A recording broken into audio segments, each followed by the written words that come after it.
Telugu cinema ఇండస్ట్రీలో మరోసారి పెద్ద చర్చకు దారితీసిన విషయం మాస్ డైరెక్టర్ హరీష్ శంకర్ చేసిన ఒక కామెంట్ ఇప్పుడు సోషల్ మీడియాలో పెద్ద వివాదంగా మారింది. అసలు ఏమైంది?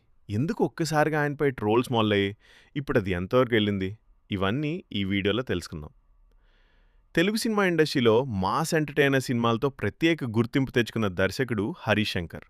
తన స్టైల్, డైలాగ్స్, ఎనర్జీతో ప్రేక్షకుల్లో మంచి ఫాలోయింగ్ సంపాదించారు. కానీ ఇటీవల సోషల్ మీడియాలో ఆయన చేసిన కొన్ని కామెంట్స్ నెటిజన్ల మధ్య పెద్ద చర్చకు దారితీశాయి. ఆ వ్యాఖ్యలపై కొందరు తీవ్రంగా విమర్శలు చేయగా, మరికొందరు మాత్రం ఆయనకు మద్దతుగా నిలిచారు. ఈ విషయం మొదట సోషల్ మీడియాలో వైరల్ అవడంతో ఒక్కసారిగా హరీష్ శంకర్ పేరు ట్రెండింగ్లోకి వచ్చింది. అనేక మంది నెటిజన్లు తమ అభిప్రాయాలను కామెంట్స్ రూపంలో తెలియజేశారు. కొంతమంది మాత్రం ఒక దర్శకుడు చేసిన మాటలు ఇలా వివాదంగా మారడం సరైంది కాదని అంటున్నారు.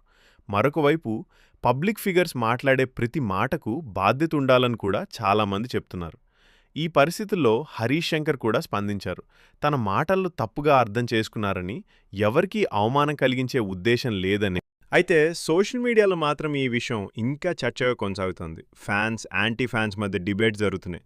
కొంతమంది హరీష్ శంకర్కు మద్దతుగా నిలుస్తూ ఇది అనవసరమైన ట్రోలింగ్ అని అంటుంటుంటే, మరొక వైపు విమర్శకులు మాత్రం తమ అభిప్రాయాన్ని బలంగా వ్యక్తం చేస్తున్నారు. ఏదేమైనా చిన్న కామెంట్ కూడా సోషల్ మీడియా యుగంలో ఎంత పెద్ద వివాదంగా మారుతుందో ఈ సంఘటన మరోసారి చూపించింది. ఈ విషయంపై మీ అభిప్రాయం ఏంటి? హరీష్ శంకర్ చెప్పింది నిజంగా తప్పుగా అర్థం చేసుకున్నారా? లేక విమర్శలు సరైనవేనా? మీ అభిప్రాయాన్ని కామెంట్లో చెప్పండి.